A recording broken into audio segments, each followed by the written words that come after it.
Ya pasa un minuto de las 9 de la mañana, seguimos adelante con más Arriba Gente. Así está la jornada. No está lloviendo, no le mientan a la gente, porque eso es la humedad. Nos quedó de ayer, el rocío. Es que no pudimos subir hasta la torre todavía. Imagínense, claro, limpiarla, y ¿no? la Pero cámara bueno, que está ubicada muy alto allí en la torre del canal.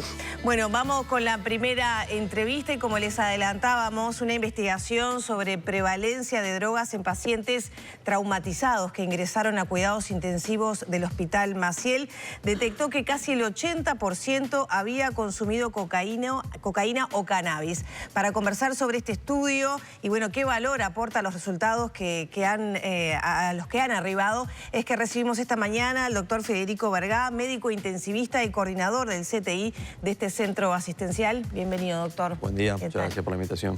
Primero me gustaría comenzar como explicando un poco de qué se trató este estudio, que llevó un año, y qué objetivo tenían ustedes al comenzar a hacerlo. Bueno, muy bien. El Hospital Maciel, el CTI, es un centro de referencia para pacientes traumatizados del sector público de ACE. Nosotros recibimos una gran cantidad de pacientes traumatizados. El hospital tiene las herramientas para tratarlos, CTI, bloque quirúrgico, tomógrafo y todos los equipos. Entonces somos un centro el cual recibe una gran cantidad de pacientes. Desde hace años, y lamentablemente, nosotros vemos una incidencia de consumos de sustancias psicoactivas en pacientes traumatizados, que es un verdadero factor de riesgo para esto, después eventualmente podemos discutirlo también. Y es muy importante medir el fenómeno, que uno lo ve presente, pero bueno, hacer una investigación seria y medir el fenómeno es muy importante para saber dónde estamos parados y eventualmente compararnos con registros anteriores o posteriores. Lo que hicimos nosotros en el estudio fue durante un año, en el periodo de mayo del 2021 a abril del 2022, incluir todos los pacientes traumatizados graves que ingresaron al CTI del Hospital Maciel y realizar un screening toxicológico de sustancias psicoactivas, que en este caso fue metabolitos de cannabis y de cocaína en orina, clasificando así los pacientes en positivos o negativos en función de la positividad para alguna de estas dos drogas.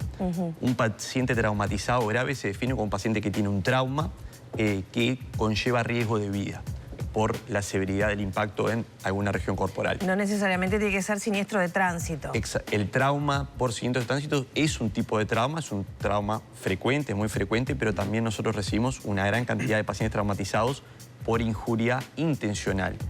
Arma de fuego, arma blanca, agresiones contusas, que son por medio de golpes, con objetos contusos, palo, piedra, puños. Allí se dispara enormemente la cifra, ¿no?, de quienes consumieron. Cuando empezamos a ver el porcentaje de consumo, la injuria intencional tenía números más elevados de consumo que los pacientes que ingresaban por injuria no intencional, donde predominaba el accidente de tránsito.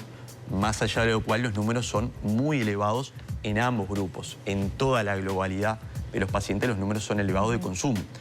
Percepción que nosotros ya teníamos, porque nosotros recibimos pacientes hace muchos años y ya hemos hecho estudios en este sentido, después podemos nombrar alguno de ellos. Pero bueno, como le digo, siempre es bueno medir y poder hacer un estudio serio para comunicar estos datos, ¿no? Esa alta prevalencia de consumo de cannabis y de cocaína, ¿qué pasa con el alcohol? Bueno, el alcohol indudablemente está implicado en los incidentes traumáticos y fundamentalmente el tránsito, es un tema que conocemos todos.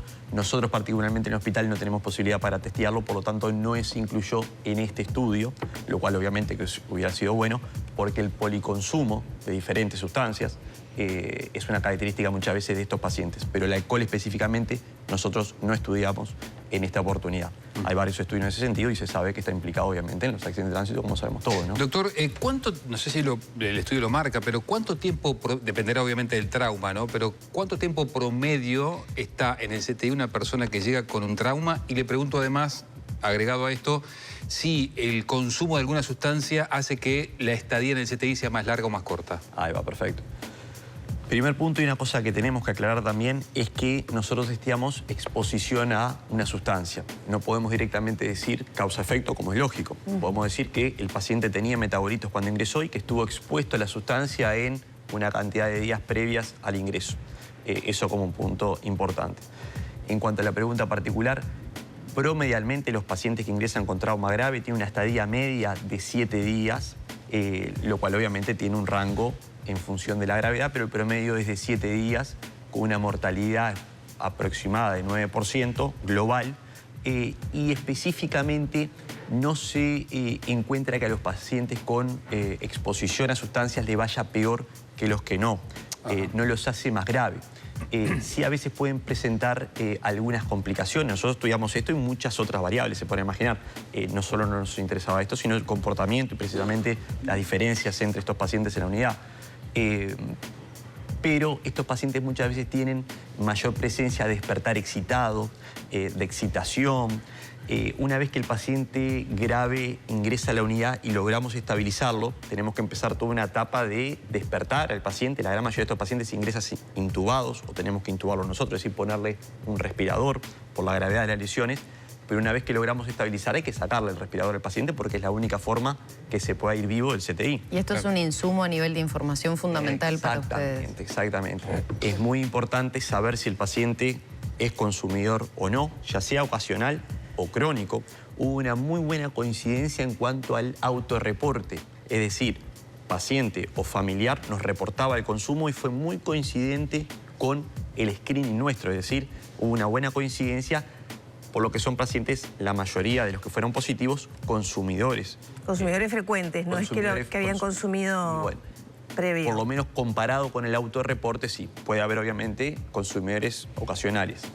Esos pacientes muchas veces se despiertan mucho más excitadamente, requieren mucho más medicación para poder controlarlos.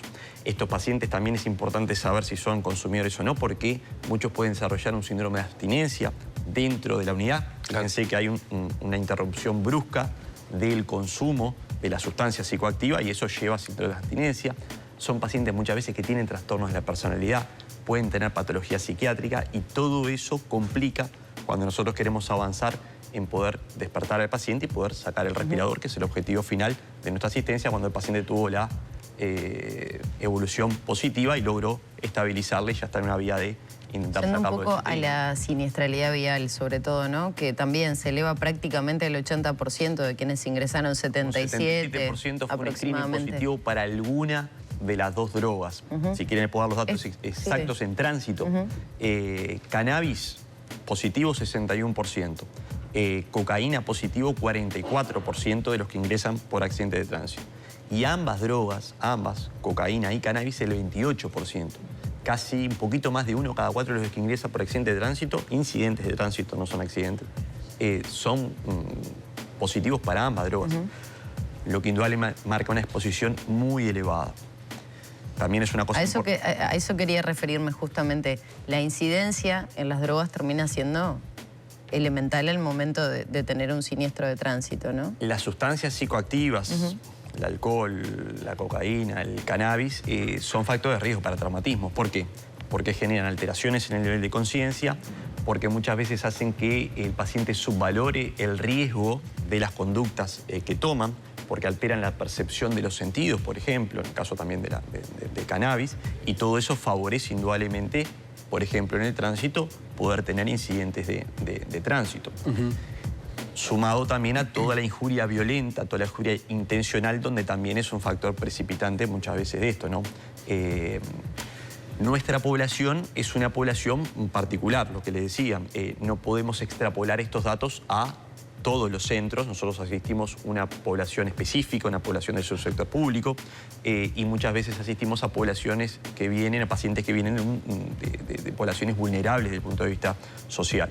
Pero bueno, obviamente que sería también interesante saber cómo se da esto en otros medios, y ahí, por ejemplo, es el medio mutual, ¿no? Claro, y doctor, ¿hay registros previos para hacer un comparativo si ha habido un incremento o no? Y en comparación con otros países del mundo, ¿cómo estamos? Bueno, muy bien. Bueno, nosotros tenemos esta línea de trabajo ya hace unos años. En el año 2015 realizamos un estudio donde ahí testeamos cocaína. Y la incidencia que tuvimos de exposición a cocaína en los pacientes ingresados por trauma grave a nuestra unidad fue del 27%. Fue también elevada, pero en esta ocasión fue más elevada. Por lo menos en nuestros datos particulares. No podemos decir que esto... No podemos generalizar el fenómeno. Tengan en cuenta que nuestro estudio se centra en un lugar en particular, pero bueno, pone sobre la mesa una situación que uno uno por lo que palpa y por lo que algunos datos nacionales también muestran de que... un incremento del consumo. Un incremento. Fundamentalmente con cocaínas fumables, que es la pasta base de cocaína, con gran poder adictivo y con gran repercusión. O sea que la pasta base está integrada en este estudio. Los metabolitos de cocaína que nosotros detectamos detectan clorhidrato de cocaína, que es la droga aspirable o inyectable, que prácticamente no se utiliza en Uruguay, y también detecta metabolitos de la cocaína fumables, que es pasta base de cocaína, que es la más habitual en nuestro medio, o crack, que prácticamente en nuestro medio no se ve. ¿Y en informes con otras partes del mundo tiene el dato? Sí, porque en el trabajo, que bueno, le invito a la gente que lo quiera leer, está libre, es un trabajo publicado en la revista Médica del Uruguay, que es el órgano oficial del Sindicato Médico del Uruguay. Hacemos la revisión del tema y lo comparamos. En todo el mundo, el problema de las sustancias de abuso o las sustancias psicoactivas es importante. Los números nuestros particulares fueron muy elevados, muy elevados. Hay consumos diferentes en función de las series y los trabajos. Estudios americanos, estudios europeos marcan un importante consumo, fundamentalmente de cannabis, un poco menos de cocaína, pero marcan números elevados. No tan elevados como esto, ¿no? Estos son números muy elevados, teniendo en cuenta, como les digo, el sesgo del centro. Siempre que uno hace una investigación tiene que tener bien claro qué sesgo puede tener sus datos y el centro en el cual estudia, ¿no? Esta situación que ustedes relevaron, ¿ameritaría cambiar el enfoque de abordaje del Hospital Maciel, por ejemplo, donde, bueno, el tema consumo es un vector fundamental para integrar al abordaje de salud? O, bueno, tener los recursos a lo largo del tiempo para poder seguir haciendo este estudio podría dar otro enfoque. Bueno, el monitorizar datos es fundamental para poder hacer diagnóstico de situación y, por lo tanto, tratar diferentes temas. O sea que eso, ni que hablar, que es importante. Obviamente que el poder disponer de recursos y tratar esto es importante, porque estos pacientes consumidores no solo tienen el incidente actualmente, sino que son pacientes muchas veces reincidentes, es decir, el haber tenido un evento de estos los pone en riesgo a tener nuevos eventos. Obviamente que el abordaje del paciente, ya sea por un equipo de adicciones o un equipo de psiquiatría, el hospital cuenta, es muy importante, es muy importante. De todas formas, obviamente que todo eso depende de políticas públicas, muchas veces y demás. Nosotros desde la terapia intensiva estamos en una punta de la asistencia y hay todo un trabajo previo que es muy importante abordar y bueno, que hay programas que lo abordan, ¿no? El principal aporte del estudio es, bueno, en una metodología científica, protocolizada, bueno, poner en evidencia lo que nosotros encontramos en ese momento. Obviamente que repetir estas cosas y poder monitorizarlo es muy importante. En este estudio participamos varios investigadores.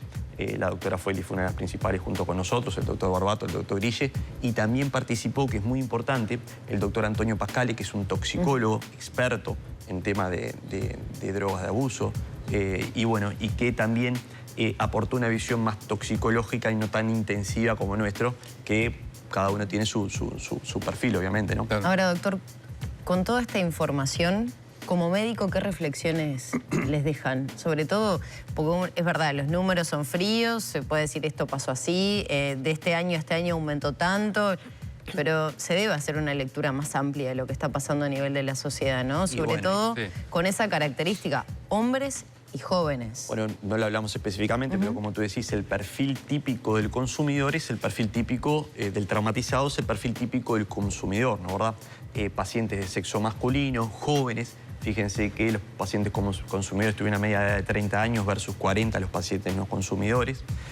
Y la percepción es la percepción que tenemos todos, de que estas sustancias psicoactivas, dentro de ellas la cocaína, por ejemplo, son drogas que generan un daño muy importante a nivel social, generan un círculo vicioso difícil, son drogas que generan un gran daño psicofísico del consumidor, el desarraigo con la familia, son pacientes que muchas veces pasan a estar en situación de calle, hay una gran cantidad de pacientes en situación de calle, por ejemplo, en estos traumatizados.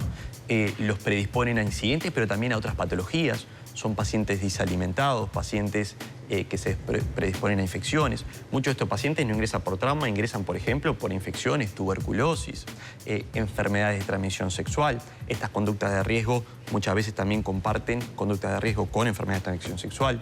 Son pacientes que pueden tener HIV y SIDA. Es un gran problema, obviamente, no estamos descubriendo absolutamente nada y que bueno. Y a partir de esta situación, ¿no? Con ese análisis de orina que se realiza y que se puede determinar que son consumidores, ¿hay algún abordaje adicional que se pueda hacer para, bueno, combatir el consumo, para trabajar en esos aspectos por parte del hospital, a nivel de ACE? Bueno, el abordaje, como les decía, el abordaje es por un equipo fundamentalmente de psiquiatría. Claro, ustedes decían, esto nos dan los insumos para, bueno, al momento de despertarlo, cómo despertarlo, saber si se lo puede hacer de forma más violenta o no, más excitado o no, pero el abordaje después, a nivel del consumo. Y bueno, es un abordaje multidisciplinario intentando en esta intervención breve, previa al alta, a ver si se puede captar al paciente y incluirlo en sistemas en programas de desintoxicación. Pasa, claro, eso no es fácil, no es de un día para el otro y requiere indudablemente recursos. No es nuestro tema particular porque, bueno, ya les digo, nosotros estamos en una punta de la asistencia y hay todo un camino previo o posterior también, luego el trauma. El trauma, si el paciente sobrevive, es una oportunidad para intentar, muchas veces hablamos de eso con los pacientes, es el momento de intentar hacer clic y que el paciente pueda abandonar. El tema es que son sustancias que generan una adicción muy pero muy importante. Claro. ¿No? Muy y con importante. estos datos, con este informe, doctor, ¿qué acciones entienden ustedes deberían tomarse? Uno puede pensar tal vez invertir más en prevenciones para gastar menos en el costo que representa tener un paciente en CTI, por ejemplo. Bueno, eso sería bastante lógico.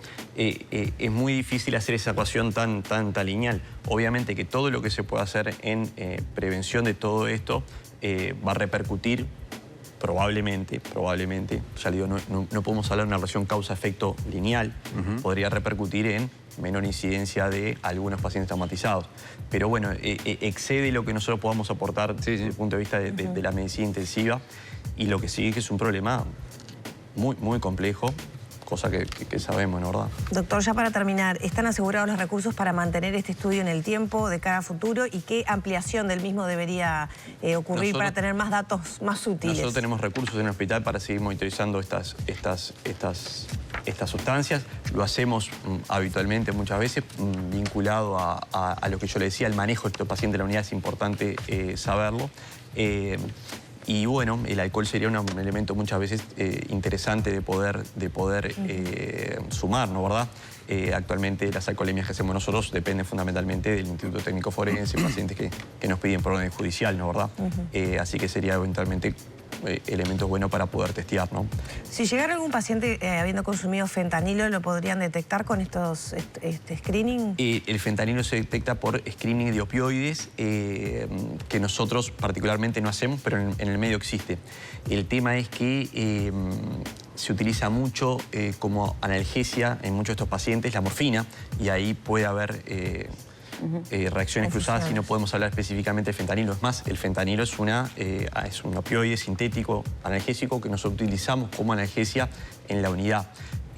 No es tan fácil. Bien. Tampoco es un problema, por lo menos que en Uruguay estemos viendo, por lo menos a nivel de la medicina intensiva, creo que a nivel general tampoco, ya le digo, no soy un toxicólogo para poder explicarles eso, pero no es un problema que en este momento nosotros tengamos. Obviamente que en otro lugar, en Estados Unidos, es un tema muy importante y demás, ¿no? Doctor, muchas gracias por estos minutos. Bueno, muy bien. Antes que nada quiero agradecerle. Para que todo esto sea posible, depende de una gran cantidad de gente y bueno, toda la gente que trabaja en el CTI Hospital Maciel, en el hospital, pero no solo los médicos, sino que enfermería, fisioterapia, radiólogos, todo el resto de especialistas hacen posible la asistencia a estos pacientes que es muy compleja, bueno, y tengo que agradecerle a toda esa gente la realización de la investigación. Muchas gracias. Bueno, gracias.